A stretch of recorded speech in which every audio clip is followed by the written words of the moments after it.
I think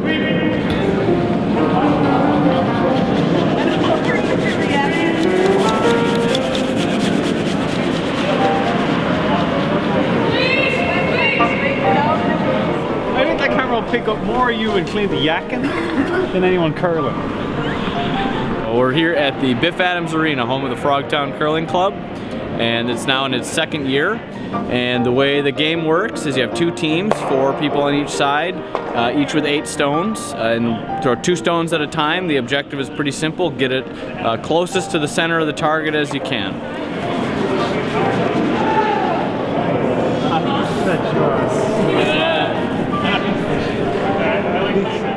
Oh, look at this.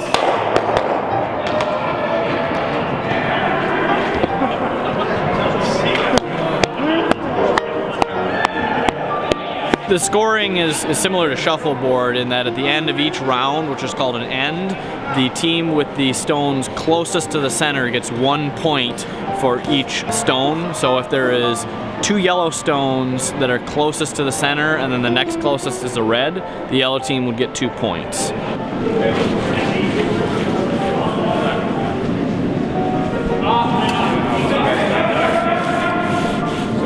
What did we determine? So 2 yellow. And you alternate players with each player throwing 2 stones at a time. So the first player is up, 2 of his team members sweep, and you have the 4th team member down at the end known as the skip. He's calling the shot.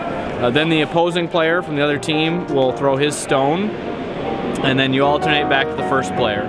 So after 2 stones are thrown, you rotate. And the person who threw the stone now is going to sweep, and one of the sweepers is going to go throw. I don't get it. I don't either, and I'm explaining it.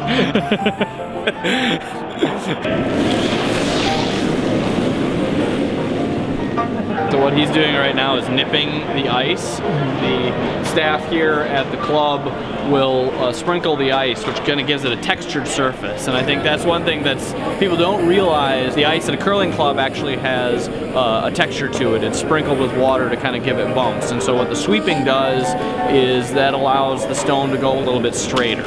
And that's a very important part of the game. And the skip at the other end is calling as to whether or not you need to sweep so that stone lands right where you want it. So just before they played, what we had was somebody come along and sprinkle water to provide that texture, and by running that over the top, you just get a little bit more consistent surface, and you don't get any peaks that are going to really slow that stone down.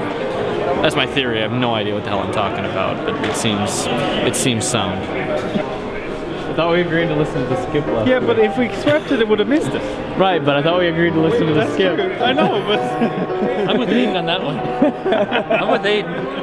We are the overflow from the St. Paul Curling Club. The St. Paul Curling Club is over 100 years old and was so popular that we tried to get in last year, but unless you know somebody on another team and somebody on that team dies, you're not getting into the St. Paul Curling Club. I think they're at about 1,200 members now. We were unfortunate we couldn't get into the St. Paul Curling Club, but then they sent an email out and it was and said we're going to open something at the Biff Adams Arena, so we were on board with that. The great thing about the Frogtown Curling Club is that they do have equipment here, so you can come in and you can play. No experience necessary, no equipment necessary, but basically you need a broom and you need shoes. They do provide a special slider that you can use. You have a plastic sole on a shoe or on the bottom of a slider. Yeah, exactly. You got a slider. You slide on the slider. It's really complicated, yeah. Actually, we might get this in. Keep going, keep going. Keep going, keep going. Oh. I've been throwing first, so I've been throwing the first 2 stones, and my team says that's a good roll for me. They say that for me, it's better after 2 beers. 2 beers and 2 ends, then I can play okay. Nice shot. It's a good thing you did. Right. You know what makes it hard to listen to you? That on your head. Yeah, I think everybody's in it to win. That, you know, everybody wants to win the match, but I think everybody has fun at it. Always felt that everybody is welcome. We've had people come and sub in and learn, friends come and play for the first time, and that's never been an issue. Curling, your chance at being an Olympic hero. Curling. we'd like to thank the Canadians. Curling, it takes a minute to learn and a lifetime to master.